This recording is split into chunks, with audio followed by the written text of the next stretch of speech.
Bom dia, meus amores, tudo bem com vocês? Estamos iniciando mais uma videoaula, hoje terça-feira, dia 8/12/2020, chegando ao finalzinho, né, da nossa etapa.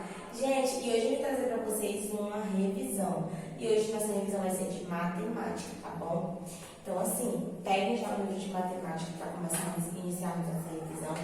E antes disso eu vou fazer a oração, tá? Logo após vamos iniciar, tá certo? Vamos colocar as mãozinhas postas, agradecer ao Papai do Céu por mais um dia, por mais uma oportunidade de fazermos diferente, por Ele nos abençoar, nos proteger, nos guiar, que Ele continue conosco, permaneça conosco, ao lado de cada um de nós, nos protegendo, nos iluminando, em nome de Jesus. Amém. Gente, vamos iniciar nossa revisão, tá? Sem muita conversa. Pegue um livro de matemática e já põe na página 26, onde é a unidade 4, tá bom? Unidade 4 do livro. E esses vai ser os conteúdos que eu vou estar colocando na AVG de vocês, na quarta etapa, tá certo? O primeiro conteúdo aí é perspectiva, vista frontal, lateral e superior, certo? Eu já dei esse conteúdo para vocês, hoje é só uma revisão. Então, assim, já falei para vocês, o que é vista frontal? Vista frontal, o que vocês observam de frente, né? Por exemplo, a casa de vocês, quando vocês chegam, vocês veem a vista frontal, vista de frente. O que você observa à sua frente é vista frontal. E tem a lateral. Vista lateral é aquela que a gente vê de lado, né?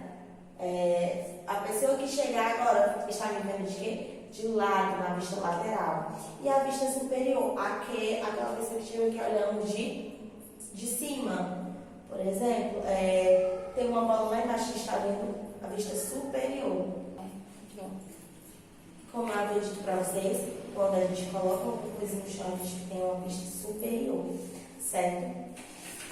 Na página 77 tinha as atividades e na página 78 já iniciamos em outro conteúdo, que é figuras planas e sólidos geométricos.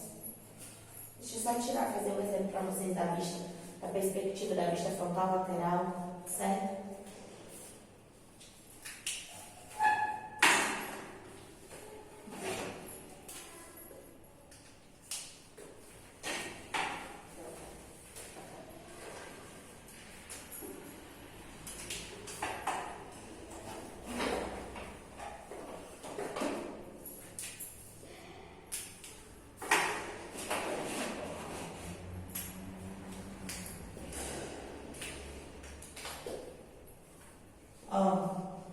A casa.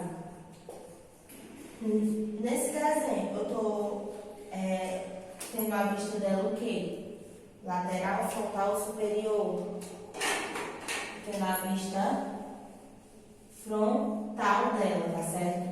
De frente. Vocês estão vendo ela de frente, né? Certo? Quando eu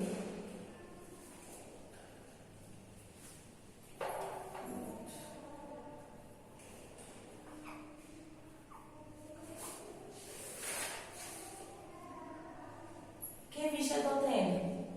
Todas essas vistas, quando vocês estão olhando daí, vocês estão vendo ela de frente, não é isso? Esse já é um exemplo. Mas agora vocês estão me vendo de... Qual a vista que vocês estão vendo minha? Agora de frente. E agora, lateral. E se eu me abaixar e vocês for olhar de cima, se a câmera for para cima, vocês vão ter uma vista superior da tia, certo? Agora vamos pular para a página 78, figuras planas e sólidos geométricos, onde tem o círculo, o quadrado, o retângulo, que é a região retangular, e o triângulo, certo? O que é que podemos representar em um círculo? A esfera, a bola, é o círculo. O que é que podemos representar em triângulo? Um cone, certo? O que podemos representar um quadrado? Quadrado pode ser um dado, uma caixa. E também tem a esfera, a pirâmide, tem o cilindro, né? O cone, tem o paralelepípedo, tem todas essas formas, sabe? Um monte de figuras. Que é os objetos que usamos no dia a dia, não é isso? E a gente pode fazer comparação.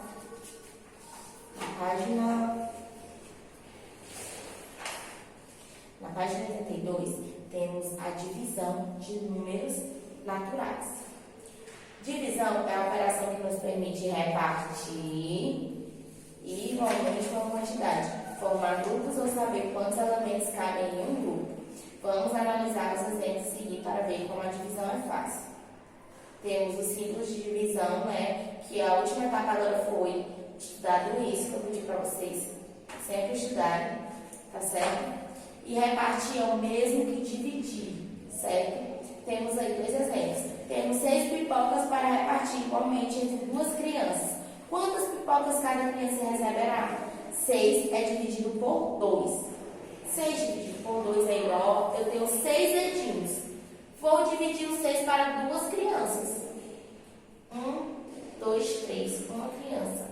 1, 2, 3, outra criança. 6, 3 e 3, 6. Ou seja, 6 dividido por 2 é 3, ok? Aí temos outro exemplo. 9 participantes formaram 3 grupos para uma competição. Quantos participantes cada grupo tem? 9 dividido por 3 é 3. Então, cada grupo de participantes tem 3. Certo?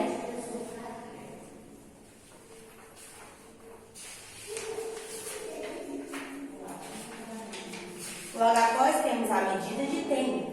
As unidades de medida de tempo foram criadas pelo homem para registrar e organizar o seu dia. Na página 87, tá, gente? Temos a medida de tempo, que é o calendário, pode ser representado por calendário, os dias da semana, o relógio, certo? Tudo isso tem como base medidas de tempo, tá certo? O calendário é para quê? É uma tabela que registra os dias, as semanas e os meses, né? E os anos.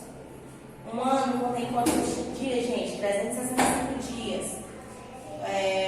E ele é distribuído em que? 12 meses. Estamos no último mês do ano, tá certo? Que os meses do ano podem ter o final, 28, 29, 30, até 31, tá certo? Os dias da semana. Uma semana tem quantos dias? Uma semana tem 7 dias, né?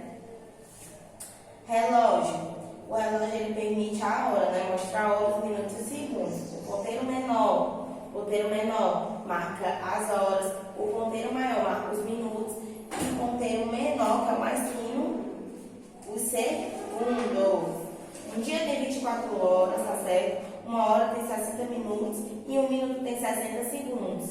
Ok? Na medida de comprimento, gente, que é a página 89, outro conteúdo. Utilizamos as medidas de comprimento para medir o tamanho de elementos ou a distância de um ponto ao outro. A medida padrão de comprimento é o metro, tá certo? Existe um instrumento de medida adequado para cada situação. Temos o quê? O metro é dividido por unidades de medidas, menores como 1 centímetro e 1 milímetro, tá bom? 1 metro tem 100 centímetros e 1 centímetro tem 10 milímetros. Para medirmos a distância de uma cidade para outra, por exemplo, usamos uma unidade de medida maior que 1 metro, ou quilômetro, certo?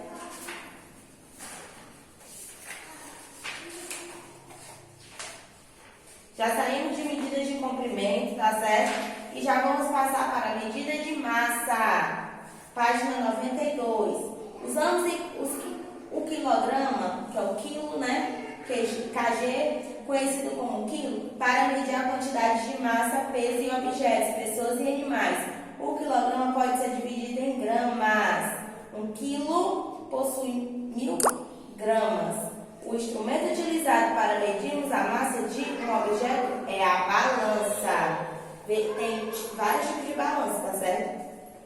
E em algum desses exemplos você já deve ter visto. No frigorífico, no mercado, sendo a grama uma medida para pouca quantidade. Suas partes menores, como miligrão e mg, só podem ser pesadas em uma balança especial e chamada de balança de precisão. Os laboratórios usam bastante as medidas menores que a grama. Não confundam, a grama é uma unidade de medida de massa.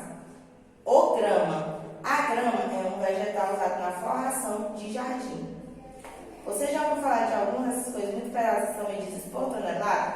Tonelada é uma unidade fundamental de medida de massa, igual a 1000 quilos, certo? Para 93, vamos para 94, em medidas de capacidade. Bom, hoje é dia de visita na casa da Ana. A mamãe de Ana preparou um lanche delicioso para suas amigas. Veja que na caixinha do sul está dizendo que há 1 litro, um L. Você sabe o que significa o L? Litro, tá certo, gente? 1 litro, o L representa 1 litro, tá certo? Ele é o símbolo da unidade padrão das medidas, que é o litro, né? Como eu falei. Tem 1 litro e 1 mililitro, né? 1 litro é 1000 ml. 1 litro é 1, né? E 1000 ml é mililitros, tá certo? A metade de 1 litro, vocês sabem que são 500 ml, né? Metade de 100 é o quê? 50, né? Agora, pronto. Esse foi os nossos 4 conteúdos, sim, e falando mais de medidas, né? Sobre as medidas, tá certo? Gente, conforme ele também vai ter a nossa tabuada. E a nossa tabuada de divisão, tá? Gente, entendam que divisão é a mesma coisa, repartir e dividir é a mesma coisa, certo? Então, assim, vocês vão pegar o livro de tabuada de vocês, vão pegar o livro de matemática e vão interligar os estudos, porque a quarta unidade com a tabuada de divisão vai cair na prova, na ABG de matemática. Beleza, gente? Então é isso, tá? Qualquer dúvida que vocês tiverem comigo sobre o conteúdo, vocês falem comigo no WhatsApp, tá? E para casa vai ficar matemática, inglês e artes. Outra coisa, outra observação. Ah, mas não tá dando aula de inglês. Gente, vocês têm no livro de vocês, tem um CD. Um CD que tem as explicações. Usem aquele CD para vocês interligar com os conteúdos do livro de inglês, tá certo? E estudem. Vai ficar também as atividades para encerrarmos os livros de matemática, inglês e artes. Então façam, tá? A agenda é postada todo dia. Não esqueçam de fazer e também façam os trabalhos avaliativos da quarta etapa, porque eu estou encerrando tudo junto para a gente não ficar atrasado. Beleza? Quer dizer que já estamos atrasados, porém estamos quase quanto tempo, né? E vamos continuar por aqui até fecharmos o ano letivo para vocês mudarem de turma, tá certo? Pularem a turma. Então, ó, é isso, estudem. Boa prova para vocês, bom trabalho para vocês, tá? Então, fiquem com Deus. Enorme beijo e tchau, tchau.